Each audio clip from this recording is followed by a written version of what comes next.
Hola, espero que todos y todas estén bien. El tema que vamos a platicar hoy es el del pensamiento crítico.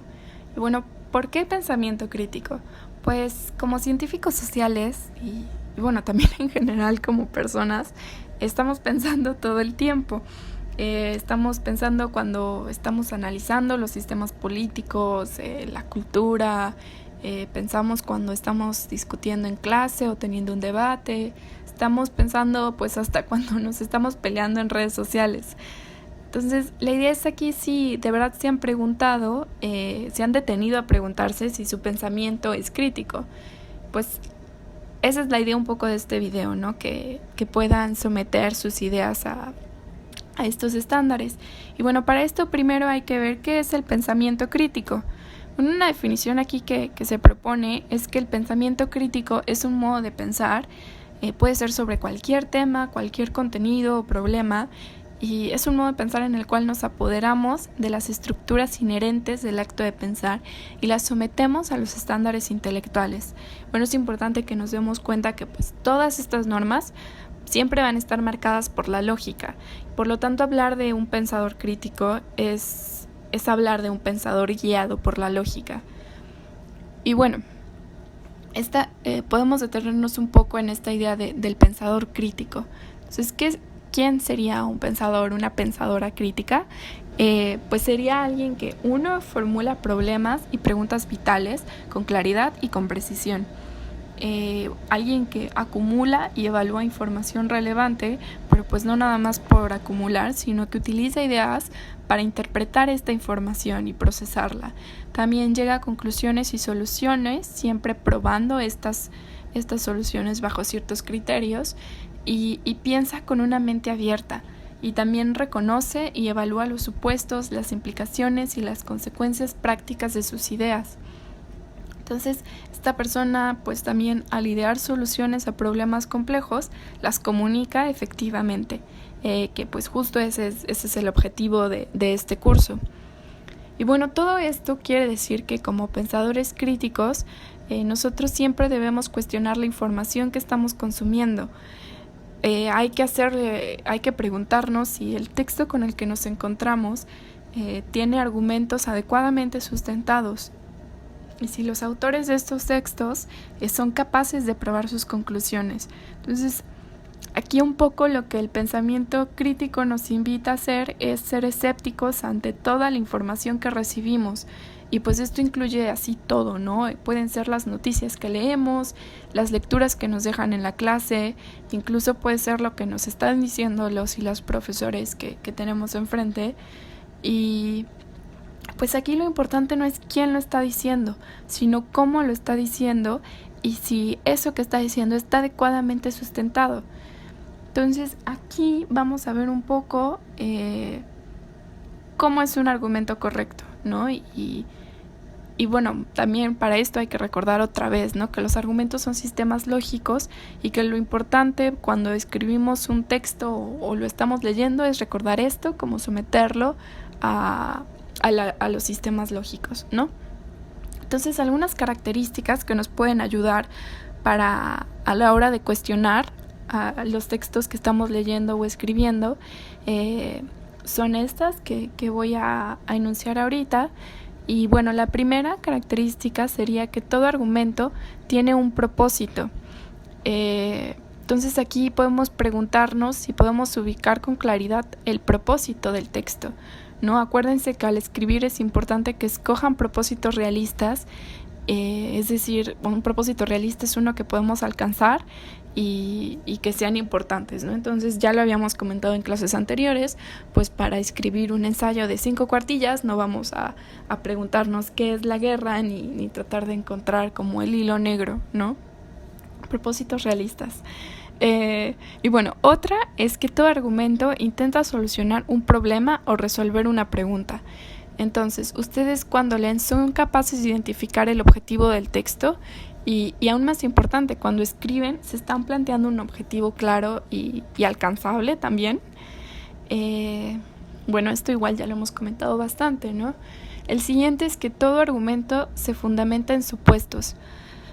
Ok, ahora acuérdense que un supuesto es es algo que se tiene por certero, que se da por sentado, o sea, que no necesita ser comprobado.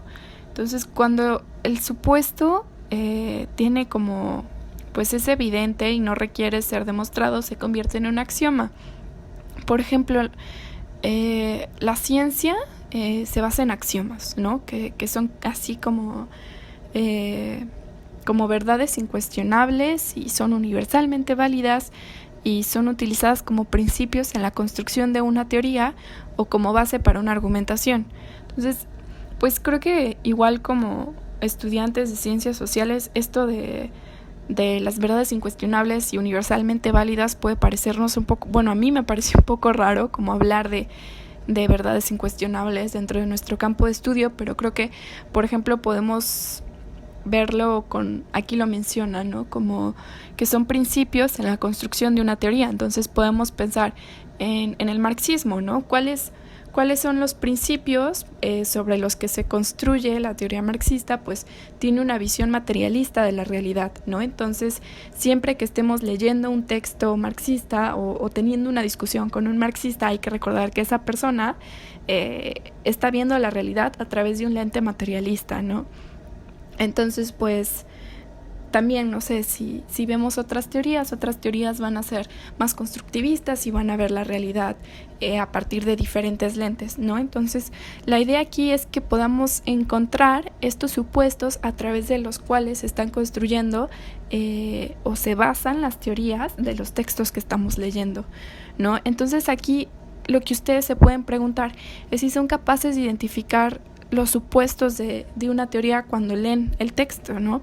Si de verdad analizan si son lo suficientemente sólidos como para sostener el argumento, pues porque también se vale que no sean lo suficientemente sólidos. También se pueden preguntar si se dan cuenta cómo estos supuestos están formando el punto de vista del autor, ¿no? Entonces, otra vez como con el ejemplo del marxismo, ¿no? Cómo esta visión materialista le da forma al final de cuentas a las conclusiones, ¿no? A las que llega, ¿no? Es un ejercicio interesante y pues también la idea al final de cuentas es que cuando ustedes escriban se den cuenta a partir de qué supuestos están partiendo ustedes, ¿no? Que creo que eso también puede ser muy interesante. Y que también es un ejercicio que tienen que hacer cuando escriben, ¿no? Hay que tener claro de dónde partimos.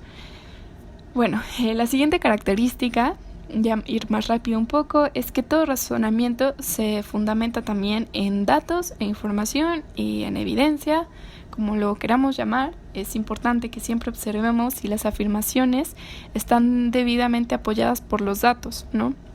Entonces, cuando escriban, hay que asegurarse de que tengan como información tanto en contra de su posición como a favor, ¿no? Entonces, así van a saber que no están usando como información sesgada, porque también hay que recordar que los datos pueden estar sesgados, y asegúrense que toda la información también sea empleada de forma clara y precisa, y pues esto igual está como más que dicho, que sea relevante para la pregunta que se están haciendo. Otra característica es que tu argumento se expresa mediante conceptos. Esto es súper importante también dentro de las ciencias sociales. Pues no olviden que los conceptos son una representación como mental de un objeto o bueno, como de un hecho, de una cualidad o de una situación. y pues de hecho los conceptos son como las unidades más básicas de conocimiento que tenemos, ¿no? A partir de los conceptos es que conocemos el mundo. Entonces, por ejemplo, en las ciencias sociales nosotros utilizamos conceptos como sociedad o democracia o economía. Entonces, cuando estamos leyendo un texto hay que asegurarnos que hemos logrado identificar estos conceptos claves, y que los hemos logrado entender con claridad.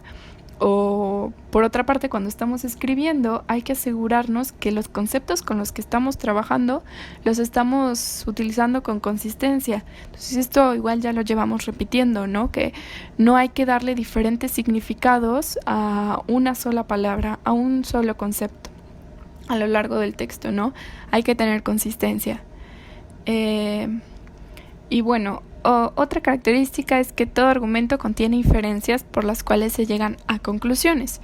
y que pues al final estas conclusiones son las que les dan significado a los datos. Entonces es importante que infieran solo lo que se desprende de la evidencia, ¿no? Entonces aquí de nuevo como esto de la evidencia, ¿no? De los datos, hay que identificar también si estamos haciendo una relación lógica entre estas inferencias, estas conclusiones y estos datos, ¿no? Y bueno, ya por último, todo argumento tiene que tener implicaciones y consecuencias. Pues esto ya lo mencionábamos un poco con lo del pensador crítico, y que pues siempre hay que tener claro cuáles son las implicaciones. Pueden ser positivas o negativas de lo que estamos leyendo o de lo que estamos escribiendo, ¿no? ¿Qué significa esto que estamos diciendo? Y bueno, ya para terminar un poco, también es que al evaluar un argumento, o sea, cuando estamos leyendo o cuando lo estamos haciendo, cuando escribimos, nunca se olviden de que los estándares, nunca se olviden de los estándares intelectuales, sino que son estos estándares que se deben usar cuando uno quiere verificar como la calidad del razonamiento sobre un problema, sobre un asunto, sobre una situación. Y bueno, aquí hay como pusimos un listado de preguntas que permiten un poco analizar si se están cumpliendo o no estos estándares intelectuales, que aquí nos basamos un poco en la lectura, ¿no? Entonces, digo que vienen ahí en la lectura. Bueno, primero está el de la claridad.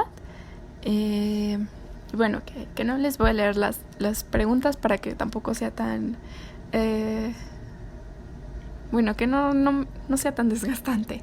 Bueno, y los pueden checar ahí en la lectura, que es el de la claridad, exactitud, la precisión, la relevancia, profundidad, amplitud, lógica e importancia. Y bueno, todas estas cosas ya las tocamos un poco a lo largo del video, y pues espero que también queden un poco claras. Y pues ya está, ¿no? Como ahora ustedes de verdad se sienten listos para ser pensadores críticos, ¿no? Bueno, espero. Y también creo que pues también todo esto es como una sugerencia, ¿no? Y también está abierto a que nosotros seamos pensadores críticos con esta información, y también podemos cuestionar todo lo que acabo de decir y lo que viene aquí, ¿no? Y bueno, espero que les haya ayudado de algo, y pues muchas gracias, espero que estén bien y hasta luego.